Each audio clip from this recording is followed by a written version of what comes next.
Okay, let's proceed with problem number 2. Drainage canal in the shape of a trapezoid has a bottom width of 2.5 meters and side slopes of one horizontal to one vertical. It carries water at a depth of 3 meters. Find the discharge in cubic meters per second using the Chezy formula.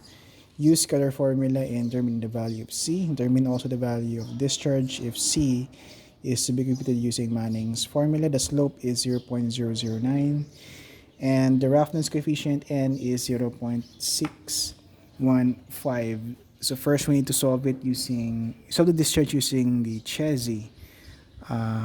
Using Chezy formula, and C is to be computed using the Cator formula. So for the discharge, that is simply the product of the area flow and then the velocity of flow. So given naman yung cross section ng channel, so we can easily solve for the area. And then we solve for V using Cutter's formula. Okay. So letter A, C is to be computed using Cutter formula. Okay. So using Cutter formula, medyo mahaba yung formula natin. First, we need to solve for the hydraulic radius kasi kailangan yun sa pag-solve ng coefficient C. So the hydraulic radius is equivalent to area of flow divided by the wetted perimeter. So we need to solve for the area of flow.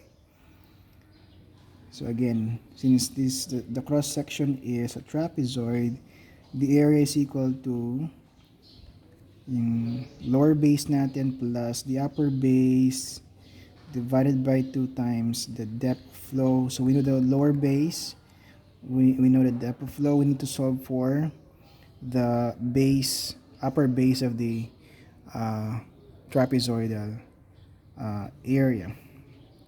So the upper base is equal to, the lower base, this is also B, So B plus 2x. Okay. So it's B plus 2x. And what is x? We can solve x by ratio and proportion. So we have ratio and proportion. X natin. 3 over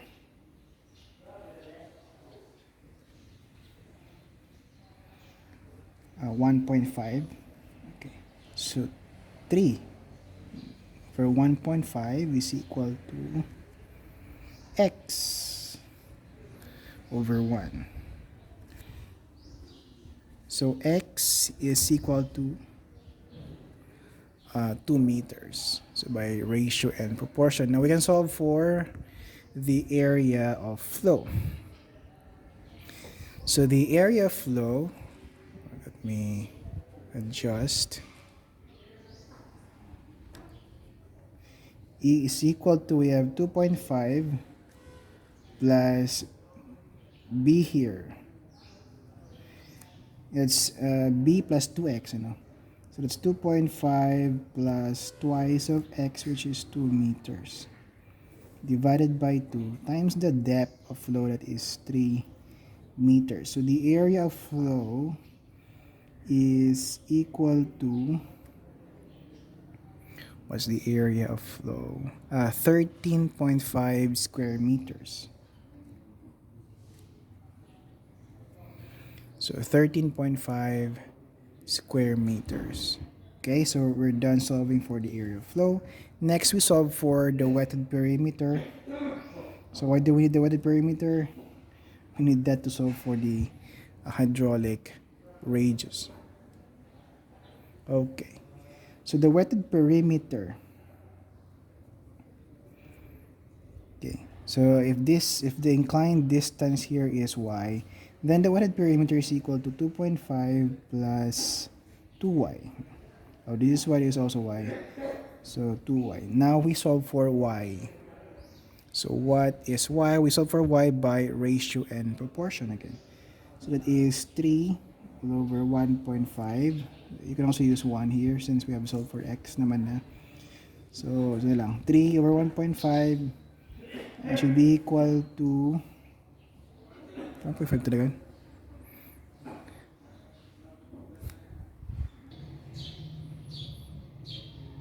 Okay. So 3 over 1.5 is equal to y over square root of 13 all over 2. Hindi mo siya makita. Okay, so that y is equal to 3.6. Okay, 3.6 meters. Ayan, hindi na siya makita. Ayun na lang. Okay, next we solve for the wetted perimeter. So the wetted perimeter, let's just divide that again.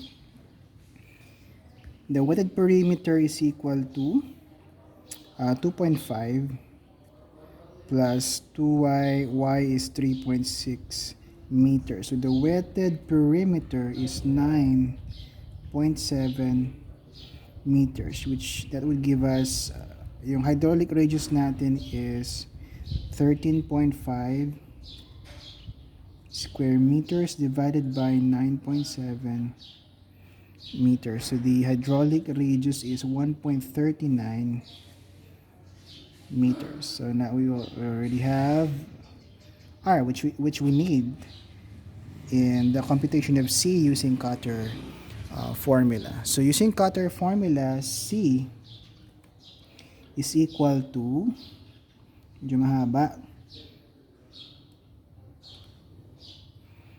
So we have 1 over n, which is 0.615 plus 23 plus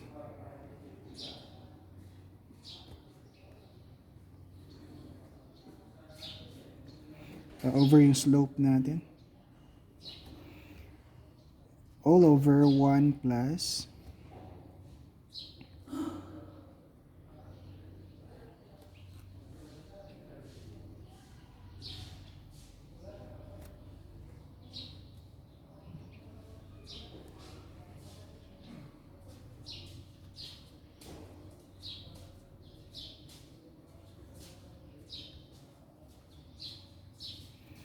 okay, that's pretty long formula.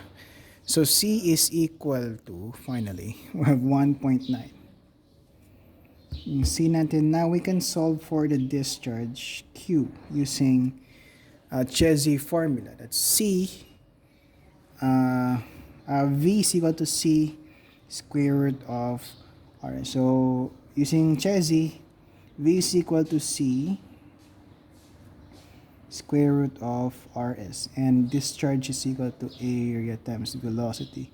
So basically discharge is equal to area times C square root of RS. Okay, so we have Q is equal to area 13.5 square meters times C, that's 1.9, times square root of RS. R is 1.39. The slope is 0.0009. Okay. So the discharge using Chezy is equal to 0.91 cubic meters per second. So this will be the answer for letter A. That is, we solve for C using the Cotter formula. No? And letter B would be, we solve for C using the Manning's formula. No. Let's have a different page for that. So what if we solve C using Manning's? So C using Manning's.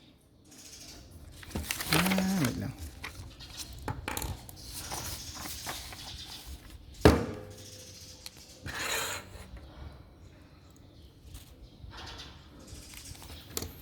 Okay. C using Manning's, we have For SI, that is 1 over n r raised to 1 over 6. That's how we solve for the C using Manning's formula. So C then, which is letter B na pala.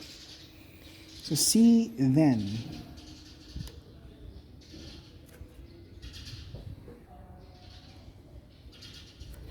is equal to, we have 1 over 0.615 times 1.13. We have solved for R a while ago sa previous na item for letter A, no? So 1.39 raised to 1 over 6. So C is 1.71. So compare mo kanina sa cutter, C is 1.9, ano? So so we solve now for the discharge using Manning's formula in the computation of the Chezy coefficient. So the same pa rin, Q is equal to AV. It's equivalent to A times C square root of R S. No. So Q is equal to area is 13.5 square meters times, magkakaiba lang would be the value of C. So we have C is 1.79 square root of R is 1.39, S is 0.0009. So we have a discharge that is equivalent to 0.82 cubic meters per second.